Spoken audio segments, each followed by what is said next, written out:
Nous allons parler aujourd'hui de la dévitalisation, autrement dit traitement endodontique ou traitement canalaire. En bref, la dévitalisation consiste à extirper, donc à enlever la pulpe de l'intérieur de la dent avec comme objectif de garder la dent dans la bouche, donc une dent saine et une dent fonctionnelle. Je vais aussi vous expliquer un peu ce qu'on utilise, l'essentiel de nos instruments, ou soit de nos matériels du travail. Ça, c'est la chaise dentaire avec toutes ses composantes. Ici, c'est où le malade s'assied.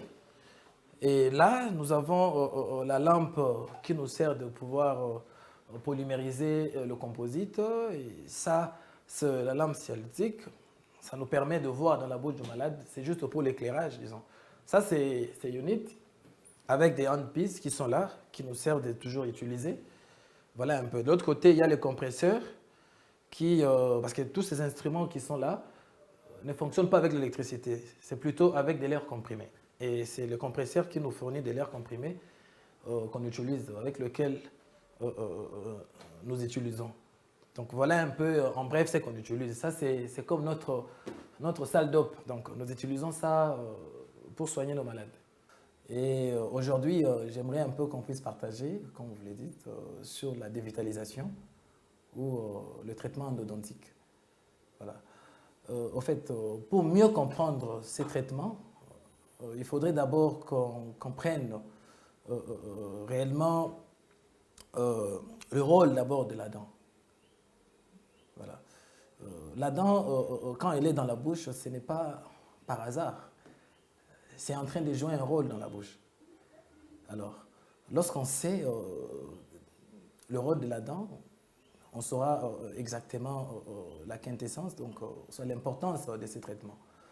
En fait, la dent nous permet de mâcher, ça nous permet de mâcher, donc de mastiquer, de broyer la nourriture, de couper, soit aussi d'autres nourritures. Voilà un peu, tout comme la dent aussi nous permet de pouvoir bien prononcer. Lorsqu'on parle, oui, les dents aussi participent dans le langage. Voilà. Et à part le rôle de la dent, il y a aussi l'anatomie de la dent. Donc, savoir un peu la morphologie, la composition de la dent. Parce que lorsqu'on sait le rôle de la dent, on sait aussi comment la dent se constitue, on saura aussi exactement de quoi il s'agit. Voilà. Et la dent a trois couches. Il y a la première couche que nous voyons, c'est ce qu'on appelle l'émail. Oui. En dessous de l'émail, il y a une autre couche, une deuxième, qu'on appelle la dentine. Et en dessous de la dentine, il y a la troisième couche. C'est ce qu'on appelle la pulpe. Donc la pulpe, en fait, c'est comme le cœur. Hein, le cœur de la dent. C'est l'élément nourricier de la dent. Et à l'intérieur de ces pulpes, c'est où on trouve les vaisseaux, on trouve les nerfs, on trouve même des tissus conjonctifs. Donc voilà un peu en rapport avec l'anatomie, la composition de la dent. Alors, pourquoi la dévitalisation? Parce que lorsqu'on fait la dévitalisation, c'est avec un but. Le but, c'est quoi? C'est de garder, de maintenir la dent dans la bouche. Une dent saine, donc une dent qui est normale sans problème, et une dent qui est fonctionnelle, qui va permettre à l'homme de pouvoir l'utiliser. Donc en fait, c'est un peu ça le but de ces traitements. Donc maintenir la dent à l'intérieur de la bouche, une dent saine et fonctionnelle. En dehors de ces buts, il y a également des indications. Il y a des indications. Parce que le but, c'est de maintenir la dent en faisant quoi? En extirpant la pulpe. Rappelez-vous, j'ai dit ici que la dent est composée de trois couches. Il y a l'émail, la dentine ainsi que la pulpe. Et le traitement endodontique ou la dévitalisation consiste... Donc le but final, c'est chercher à maintenir la dent. Et on maintient la dent comment? C'est en enlevant la pulpe de la dent, de l'intérieur de la dent. Oui, on veut les contenus de la dent, donc on enlève la pulpe et la dent reste comme ça. Et pourquoi on enlève la pulpe? On enlève la pulpe parce que la pulpe se sent menacée. Et lorsque la pulpe est atteinte, donc pour des cas de dévitalisation, on prend la décision de dévitaliser une dent lorsqu'un malade arrive, il vient, il s'est dit, bon, il se présente avec des symptômes. Et à partir de ces symptômes-là, on examine le malade, on demande des examens de radiographie et on décide de faire une dévitalisation. Parfois, le malade peut venir avec de très fortes douleurs. Le malade peut venir avec une dent qui commence à changer de couleur. Le malade peut venir avec une dent peut-être qui est parfois très sensible. Ou soit une dent qui s'est cassée. Peut-être le malade a connu un accident, la dent s'est fracturée un tout petit peu, et quand la dent s'est fracturée, la pulpe, donc l'intérieur de la dent devient exposé, et il y aura des signes d'atteinte de la pulpe que le malade va présenter. Et quand le malade va venir avec ces tableaux cliniques, on va examiner et puis on va décider maintenant de faire la dévitalisation. Et lorsqu'on fait la dévitalisation, ça se fait généralement par étapes. Ça se fait généralement par étapes. Et on peut faire une dévitalisation en une séance, tout comme en 2 séances. Voire même, on peut aller même au-delà de 2 séances. Ça arrive. Voilà. Donc, on essaie de décider sur le nombre de séances de ce traitement en rapport avec l'évolution et puis de l'état de l'évolution de la maladie. Donc, voilà un peu. Et par rapport aux contre-indications de ces traitements, il y a des éléments qui nous permettent de ne pas faire aussi, qui ne nous permettent pas plutôt de ne pas faire la dévitalisation. Parce que lorsqu'on cherche à dévitaliser une dent, c'est pour que la dent reste utile dans la bouche. C'est pour que le malade continue à l'utiliser dans la bouche. Parce qu'une dent qui est dévitalisée, c'est une dent qui est normale fonctionnellement. Ça fonctionne comme toutes les autres dents dans la bouche. Lorsque le malade vient avec des signes, il te dit, docteur, j'ai très mal, par exemple. Il a mal, par exemple, manger ou pas manger parfois. Il a très mal. Parfois, le malade peut venir avec une dent peut-être fracturée après avoir connaître un accident ou tout autre traumatisme. Ou soit le malade peut venir avec une dent qui commence à changer de couleur. Parce que lorsqu'une dent commence à changer de couleur, ça suppose que la pulpe est même déjà décédée. Il y a déjà une nécrose pulpaire, c'est ce qu'on appelle. Alors, lorsque on se retrouve devant ces genres de cas, ce genre de situations, on complète également avec un examen de radiographie.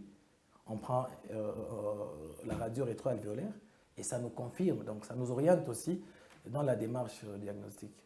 Et puis, on prend la décision de dévitaliser la dent. Effectivement, je parlais d'une certaine impossibilité de pouvoir réaliser ces traitements. Oui, parce que parfois, on peut se retrouver dans une situation où peut-être on peut réaliser un traitement endodontique, donc la dévitalisation, mais la situation, donc l'environnement de la dent, ou soit la position de la dent ne permet pas à ce que ces traitements ne puissent se réaliser. Notamment, le malade peut avoir une dent qui est en mauvaise position, genre des impactions. Et une impaction, par exemple, si une dent est en mauvaise position, la dent est impactée, dans ces cas-là, on ne dévitalise pas. C'est une dent qui est censée partir, on extrait la dent. Tout comme si les racines des dents ou de la dent, ou la racine de la dent ne permet pas ne sont pas, peut-être les racines ne sont pas droites, donc la dent a des racines qui sont courbées.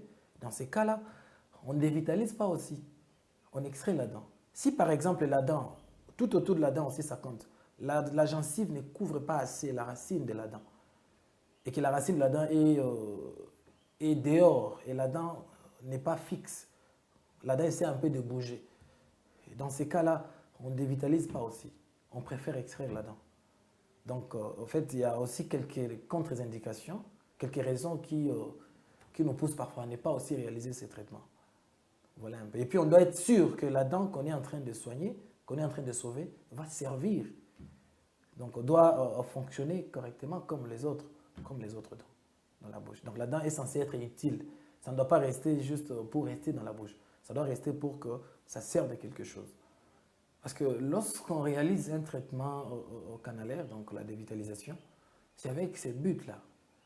On réalise ces traitements pour que la dent reste dans la bouche. D'abord, ça doit rester normal, une dent sans problème, donc sans douleur, sans quoi que ce soit. Et en plus de cela, la dent doit être fonctionnelle. Donc, elle doit fonctionner correctement dans la bouche. Elle doit servir. Donc, s'il faut manger avec, les manger avec. S'il faut couper avec cette dent, vous êtes censé couper avec cette dent. Donc, c'est une dent qui doit fonctionner correctement. C'est d'ailleurs ça, le but du traitement. Donc, que la dent reste dans la bouche, que ça puisse être utile, que le malade se sert de sa dent. Parce que l'homme a deux dentitions. Nous avons une dentition temporaire et une dentition permanente. Dans la dentition temporaire, c'est où on trouve les dents de lait, les dents de l'enfance là. Sur cette dent-là, on ne réalise pas la dévitalisation parce que c'est une dent qui est censée partir. Ce sont des dents qui se font remplacer par des dents permanentes. Alors, si quelqu'un a une dent permanente et une dent permanente mature, exactement, il n'y a pas de problème. Dans ces cas-là, on réalise le traitement. Que tu aies 12 ans, que tu aies 8 ans, si c'est une dent permanente qui tombe malade, donc qui a un problème pulpaire, on réalise la dévitalisation. Il suffit de voir juste que les racines le permettent, voir que le contour, donc l'environnement permet à ce que la dent sert de quelque chose. Il n'y a pas de problème, on réalise le traitement. Donc quand on a une dent permanente et que cette dent-là a un problème pulpaire, ça se soigne, il n'y a pas de problème. Il n'y a pas d'effet secondaire ou bien des choses, je ne sais pas, très graves, comme vous l'avez dit, non. C'est que tout traitement peut avoir quand même des ennuis. Il peut y arriver qu'un traitement puisse échouer, un échec de traitement. Ça existe partout. C'est une erreur humaine de toute façon. Ça peut échouer, mais c'est vraiment des cas qui sont quand même rares. Généralement, lorsqu'on soigne la dent, on la soigne bien, on fait bien la dévitalisation, le malade reste avec sa dent. Et il n'y a pas de soucis. Parce qu'après le traitement, on prescrit le médicament. On prescrit le médicament pour qu'il n'y ait pas de douleur et que la dent ne puisse pas se surinfecter et autres. Voilà. Donc, c'est juste question de bien faire le traitement, que les malades aussi respectent les rendez-vous et il y a du succès. Bon, ce que je peux ajouter, c'est juste un conseil. C'est juste un conseil. D'abord, j'aimerais dire aux gens que le traitement d'une dent, ce n'est pas seulement enlever. Ou soit ce n'est pas d'abord enlever. Donc, ce n'est pas d'abord une extraction dentaire. On extrait une dent lorsqu'une dent n'a plus d'utilité, lorsque cette dent n'a plus de possibilité d'être sauvée. Un dentiste tel que nous sommes là, nous autres, quand on est à l'hôpital, nous ne sommes pas là pour enlever les dents. Nous sommes là pour soigner, pour sauver les dents dans votre bouche. Alors, lorsque vous devez aller à l'hôpital, il faut enlever ces genres d'idées dans la tête. Vous devez aller à l'hôpital, d'abord, vous devez savoir, si on doit vous enlever les dents, vous devez savoir pourquoi on enlève, qu'on vous explique. Et si vous pouvez même vous pouvez poser la question à celui qui vous soigne, est-ce qu'il n'y a pas la possibilité de sauver cette dent? Donc, voilà un peu. Donc, on ne peut pas aller à l'hôpital avec l'idée d'abord d'enlever, juste enlever, non. La dent, ça se soigne. On soigne les dents et ça reste dans la bouche sans problème et on continue à l'utiliser. Lorsqu'on doit enlever, c'est quand c'est une impérative. Lorsqu'on n'a plus d'autre solution, c'est quand on enlève une dent. Mais avant d'arriver à cette étape, il y a quand même plusieurs solutions à proposer. En plus de cela, comme j'avais dit bien avant, le meilleur traitement, c'est la prévention. Prenez bien soin de vos bouches.